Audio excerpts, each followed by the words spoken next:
Disclaimer: it's inspired by reality, shaped by imagination. What happens when Hollywood's quiet hero Keanu Reeves sits down on Today with Craig Melvin expecting to talk about compassion, aging, and legacy, but ends up in a charged debate about whether seniors are being ignored in American politics? The set was warm and sleek, sunlight spilling across the glass table as Craig leaned in for what was supposed to be a gentle morning chat, but when the conversation shifted to politics, the tone changed. Craig argued that older generations have had their turn, while Keanu pushed back, his calm voice steady but firm, defending the wisdom and dignity of seniors who feel unseen in today's fast-paced world. What began as respectful disagreement quickly became one of the most emotionally raw exchanges ever seen on morning TV. The audience leaned forward, captivated, as two men from different worlds wrestled with a question that cuts to the heart of America's identity. Have we stopped listening to those who built the country we live in? By the end, silence filled the room, and viewers couldn't stop talking. The Today studio buzzed with quiet anticipation as Keanu Reeves walked in. The morning light poured through the glass panels behind the set, painting the space in soft gold. Crew members moved with hushed efficiency, adjusting lights and mics as the audience whispered excitedly. There was something about Keanu, his calm, almost otherworldly presence that drew people in. Craig greeted him warmly. "Keanu Reeves, ladies and gentlemen." The audience erupted in applause. Keanu gave a modest wave, smiling faintly as he sat down across from Craig. He wore a dark suit, no tie, hair slightly tousled, a mix of movie star polish and humble sincerity. "Good morning, Keanu," Craig began. "It's great to have you here." "Good morning, Craig. Thanks for having me." The conversation started gently. Talk of Keanu's new film, his charitable work, and his reflections on aging in Hollywood. Craig leaned in with curiosity. "You've been in this industry for decades now. You've managed to stay grounded, which is rare. What's your secret?" Keanu chuckled softly. "I don't know if there's a secret. I just try to listen. To people, to life, to time itself. Getting older helps you hear things you missed when you were younger." The audience murmured with appreciation. Craig smiled, but his tone shifted slightly. "You mentioned age. Let's talk about that for a moment." He adjusted his papers, the camera cutting closer. "There's been a lot of talk lately about whether older generations, especially seniors, still have too much influence in American politics. Some say their voices dominate, others say they're being ignored. Where do you stand?" Keanu paused, thoughtful. "I think we're forgetting something," he said slowly. "The people we're calling seniors are the ones who built everything we're standing on. They worked, they raised families, they fought wars, they paid taxes for decades. I don't think their voices should be dismissed just because the world moves faster now." Craig nodded, but pressed. "But what about change? Many younger voters feel that older politicians and older voters are holding the country back, that progress is slowed by people who can't relate to modern issues." Keanu's eyes softened. "I get that. Change matters, but wisdom matters too.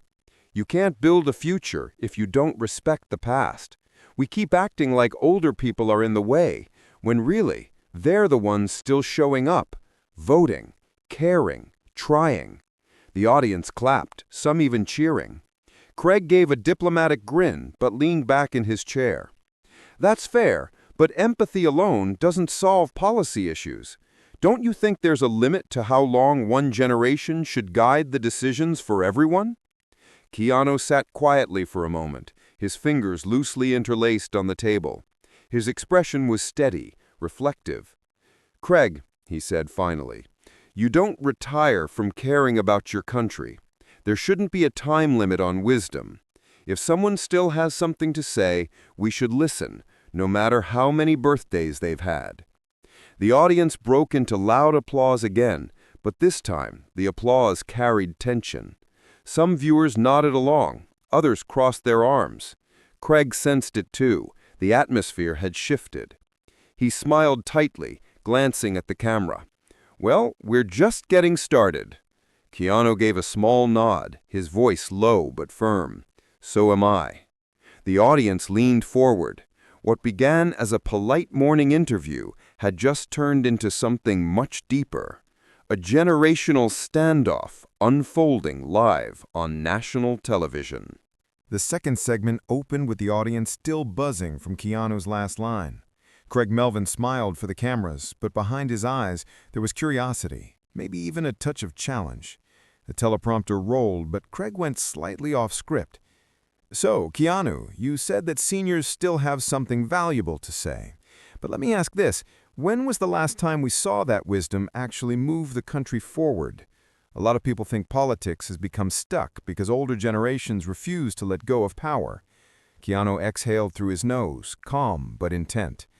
"Maybe the problem isn't that they won't let go," he said. "Maybe it's that no one's listening when they speak." The audience murmured, sensing a shift. Craig leaned in, voice firmer. "But isn't there a difference between being heard and holding on to influence? When you've got people in their 80s and 90s still shaping laws that affect young families and students, doesn't that raise questions about balance?"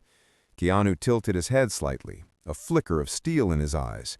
"Balance," he echoed. "Sure, but let's talk about who's showing up. Seniors vote, they stay informed, they care about what happens next. A lot of younger people, no disrespect, don't even turn up to the polls. How can you complain about not being heard if you don't speak when given the chance?" That line hit hard. The audience erupted into applause, with several older viewers cheering loudly. Craig waited for the noise to die down, then cut in with a practiced smile. "You're not wrong about turnout, Keanu. But isn't that part of the problem? If only older voters show up, the system naturally leans their way. Doesn't that silence younger voices just as much?" Keanu leaned forward now, elbows on the table. His tone remained composed, but the quiet passion in it made the room lean with him. "You call it silence? I call it choice. If someone decides not to participate, that's not the fault of the people who still do. It's easy to blame age when what we really have is apathy." Craig nodded slowly, but the debate had deepened. He wasn't about to let it end there. "But do you think that maybe, just maybe, older voters don't see how their decisions shape a world that younger people have to live in? Climate policy, technology, social issues, things that may not affect seniors as much anymore." Keanu's expression softened for a moment, but his voice was firm. "Craig, I've met veterans who fought for rights they'll never personally enjoy. I've met grandparents raising their grandkids because their children are gone. Seniors aren't detached, they're invested. And maybe they see things with a longer vision because they've already lived through the mistakes we're making again." That line landed like a punch. The audience broke into spontaneous applause again, this time mixed with a few audible wows. Craig smiled, but his tone sharpened slightly. "So you're saying young people should just take a back seat?" Keanu frowned, shaking his head. "No, I'm saying they should take the wheel, with their grandparents in the passenger seat, not by pushing them out of the car." The audience laughed, then clapped even harder. Craig, feeling the moment, tried to redirect. "You know, that's a poetic answer. But in reality, people are frustrated. They see politicians in their 70s and 80s making decisions about student debt and social media regulation. Doesn't there come a point where experience becomes limitation?" Keanu sat back, silent for a long second. Then he said quietly, "Wisdom doesn't expire, Craig. Compassion doesn't have a shelf life. We shouldn't be measuring people by their age. We should be measuring them by their integrity." The studio fell silent for a beat. The words hung there, simple and unshakable. Craig broke the pause with a half smile. "Well," he said, glancing toward the camera, "we're going to take a short break. But when we come back, we'll dig into what happens when those senior voices might be steering the country in the wrong direction." Keanu gave a polite smile, but there was a flicker of tension in his jaw. The cameras cut, the applause faded, and a quiet hum filled the room. Something had changed. Craig was preparing for a debate. Keanu was preparing to defend something deeper than politics. And when they returned, the clash would only grow louder. When Today with Craig Melvin returned from commercial, the mood had shifted. The audience was quieter now, sensing something personal on the horizon. Craig smiled into the camera, his voice steady, but with a hint of tension. "Welcome back," he said. "We're here with Keanu Reeves, and before the break, we were discussing whether seniors' voices are being ignored or if they're dominating the national conversation. Keanu, I think everyone here respects what you're saying about experience, but let's be honest. A lot of young Americans feel that older generations created many of the problems they're now inheriting. Climate, housing, debt. Isn't there a case to be made that it's time for the next generation to lead?" Keanu nodded slowly, his gaze calm but unwavering. "There's always a time for the next generation to lead," he said softly. "But leadership doesn't mean silencing the people who came before you. It means learning from them." Craig crossed his arms slightly, leaning back in his chair. "That sounds noble, but in practice it doesn't always work that way. When older leaders keep power for too long, younger voices stop even trying to speak up." Keanu's tone deepened. "That's not an age problem, Craig. That's a power problem. And power isn't tied to how many birthdays you've had. It's about character." The audience murmured in agreement. Then Keanu paused, as if deciding whether to say what came next. Finally, he leaned forward, elbows resting on his knees, eyes fixed on Craig. "Can I tell you a story?" he asked. Craig nodded. "Of course." Keanu's voice softened. "My mother was a costume designer. She worked until her hands literally ached from sewing. She never made a lot of money, never got awards, but she believed in something: honor, decency, humility. As she got older, she'd watch the news and say, 'No one listens to people my age anymore.' I didn't understand it then. I thought the world was just changing. But now, I get it." He took a small breath. The room was silent. "She wasn't talking about fame or politics," he continued. "She was talking about being seen, about mattering. And I think that's what millions of older Americans feel right now. They're not seen. They're told to stay quiet, to step aside, that their time's over. But their wisdom, their experiences, the things they survived, that's not outdated. That's the foundation of who we are." The audience erupted in applause, a mix of emotion and admiration. Even Craig seemed taken aback for a second, before regaining his composure. "That's a powerful story," Craig said quietly. "But isn't there a possibility that young people feel the same way, like they're not being seen either? They want a chance to lead, and they feel the older generation is blocking the door." Keanu nodded. "I understand that too. But the solution isn't to shut each other out. It's to sit at the same table. That's how families work. That's how countries should work." Craig leaned in, pushing. "But families evolve, don't they? The parents eventually step back and let their kids take over. Isn't that part of growing up?" Keanu's eyes narrowed slightly. His tone remained calm, but a quiet intensity crept in. "Sure. But what happens when the kids forget who built the house?" A few audience members gasped softly. The room was on edge now, hanging on every exchange. Craig straightened, his voice firmer. "So, are you saying older Americans should keep leading indefinitely?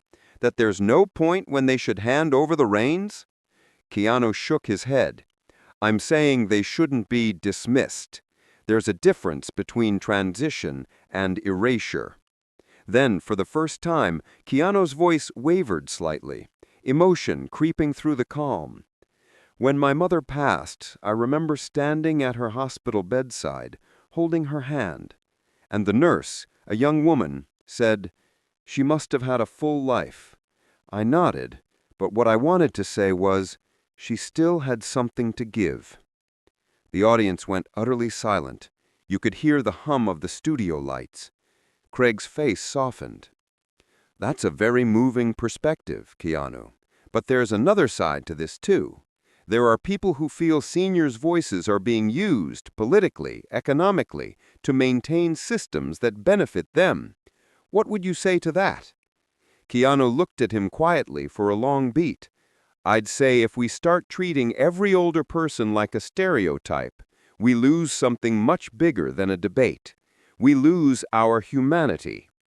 The audience applauded again, this time slower, deeper, filled with feeling. Craig leaned back, exhaling. "Well, that's one way to look at it." Keanu smiled faintly. "It's not the only way, but it's mine." The camera zoomed out slightly, catching the tension, the warmth, and the quiet weight in Keanu's expression. It was no longer just a talk show. It was a mirror being held up to the country. By the time the next segment began, the Today studio was buzzing with an energy that felt different, raw, almost fragile. Craig Melvin had been in countless interviews before, but this one was slipping beyond the usual boundaries of morning TV. Keanu Reeves, sitting quietly in his chair, wasn't performing. He was feeling, and that made the air thick with anticipation. Craig shuffled his notes but didn't glance down. "Keanu, I can tell this topic means a lot to you, but I think it's fair to say there are viewers out there who might disagree with what you're saying. They might say that the older generation has been heard plenty, that they've had decades of influence, and that maybe it's time for others to step forward." Keanu's gaze stayed steady, but there was a flicker of something behind his eyes. "Craig, I'm not saying others shouldn't step forward. I'm saying they shouldn't have to push anyone off a cliff to do it." A low ripple of reaction moved through the audience. Craig gave a short, polite laugh, but it didn't hide the tension. "That's a strong image, but let me ask you this. What about accountability? The system many young people are frustrated with was largely built by that older generation. If we keep giving them the microphone, aren't we just repeating the same mistakes?" Keanu leaned back, then forward again, his voice calm, but with an edge now. "You can't fix a house by blaming the people who laid the foundation. You fix it by repairing what's broken together." The audience applauded, but Craig pressed harder. "I get that, but at what point do we acknowledge that some foundations can't support the future, that maybe it's time to start fresh?" Keanu's composure wavered, his jaw tightened. "You can't build anything by tearing down the people who taught you how to build in the first place," he said louder now. Craig held his ground. "But you can't evolve by refusing to let go either." A small gasp rippled through the crowd. The two men were locked in, voices steady but charged with emotion. Keanu exhaled slowly, trying to stay centered. "Craig, I've seen the world change a dozen times over. Technology, politics, culture, it all shifts. But what doesn't change is respect. Once you stop respecting the people who came before you, you start losing respect for yourself." Applause again, louder this time, but Craig wasn't done. "Respect doesn't mean agreement, Keanu. You've got to admit some of the most harmful decisions in this country were made by older politicians. People are tired of waiting for them to listen." Keanu's tone sharpened. "Then talk louder, but don't tell them to disappear." The audience gasped at the intensity in his voice. Even Craig looked momentarily stunned. For a long second, neither man spoke. The tension was so thick, it felt like the whole studio was holding its breath. Finally, Craig broke the silence. "Keanu, it sounds like you're taking this very personally." Keanu gave a small, humorless laugh. "Of course I am, because this isn't politics to me. It's people, my mother, my teachers, my neighbors, the folks who are sitting at home right now watching this, wondering when they stopped being heard. You can call that emotional if you want. I call it human." The applause was immediate, powerful, sustained. Even a few audience members stood. Craig nodded, his tone cooling. "I hear that, but emotion doesn't always solve problems. Policy does." Keanu leaned forward, eyes locked on him. "Policy without empathy creates the problems." That line hit like a thunderclap. The room went dead silent. For a moment, Craig just stared at him. Then he said, quietly but pointedly, "Some people would say empathy's the reason we're too soft now, that we're catering to feelings instead of fixing things." Keanu's face went still. Then maybe that's why we keep breaking everything we try to fix, he said. The audience gasped again, half in awe, half in shock. Craig tried to regain footing, glancing toward the crew, but Keanu wasn't done. You asked me earlier if seniors have had their turn. Let me tell you something. My mother used to say that age doesn't make you irrelevant. It makes you irreplaceable. We're supposed to learn from the people who came before us, not erase them.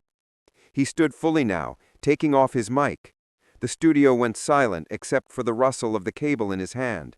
Craig blinked, not sure if it was a stunt or real. Keanu, are you? Keanu shook his head gently. No, it's fine, he said quietly. I just think we've said enough. The audience froze, then erupted into murmurs. Some called out, Keanu, don't go. Others applauded as he gave a polite nod to the crowd. His expression wasn't angry, it was tired. He walked past the cameras, calm and deliberate, disappearing off stage as the director's voice crackled through the intercom. We're going to commercial. Now. Craig exhaled, forcing a smile toward the camera. Well, that was unexpected. The red light above the camera turned off, and the room fell into uneasy silence. Crew members whispered. The audience sat still. And the moment Keanu Reeves walked off today became the one clip everyone would talk about for weeks. When the show returned from commercial, the energy in the Today studio was different. The crowd that had been clapping and laughing an hour earlier now sat in quiet tension. Craig Melvin shuffled his notes, clearly still processing what had just happened. Welcome back, he began softly, his tone less polished than usual. If you're just joining us, Keanu Reeves left the set a few minutes ago after a really passionate exchange about whether seniors' voices are being ignored in American politics. He paused, taking a small breath. I want to say this. That conversation mattered. He looked toward the empty chair where Keanu had been sitting. The contrast was striking. One chair still warm, one voice suddenly gone. Craig continued, choosing his words carefully. Keanu wasn't here to promote a movie. He came here because he genuinely believes that older Americans deserve more than a polite nod. They deserve to be heard. The camera cut briefly to audience members, many of them still looking stunned, a few visibly emotional. I may not agree with everything he said, but I respect the way he said it. Calm, thoughtful, from the heart. And I think that's something we could use more of, in politics and in the way we talk to each other. He gave a faint smile, one that carried a bit of humility. We live in a time where people shout over one another. Sometimes it takes someone walking away for us to really listen. The studio stayed quiet for several seconds, a rare silence in a place built on chatter. Outside, social media was exploding. Clips of Keanu's walkout were everywhere. Some called him brave for speaking up for seniors. Others said he overreacted. But the general mood was one of reflection. People were reposting his words. Policy without empathy creates the problems. That single line had hit home for millions. By the afternoon, older viewers were flooding today's inbox with messages of support. One woman from Ohio wrote, "Finally someone said what we've all been feeling. We're not done yet." Another wrote, "Keanu spoke for my generation today. Thank you for letting him." Even Craig, hours later, would admit on social media, "It was one of the most real conversations I've had on air. No anger, just honesty. That's what makes live TV powerful." And somewhere in New York that evening, Keanu Reeves sat quietly at a cafe table far from the studio lights, sipping black coffee. He wasn't scrolling through his phone or checking headlines. He was just watching people walk by, young and old, thinking about what had happened. He hadn't planned to walk out, but sometimes walking away says more than staying ever could. If you liked this powerful moment, make sure to subscribe for more unforgettable TV showdowns, emotional debates, and moments that remind us what it means to listen. Drop a comment below. Do you think seniors' voices are being ignored in today's politics?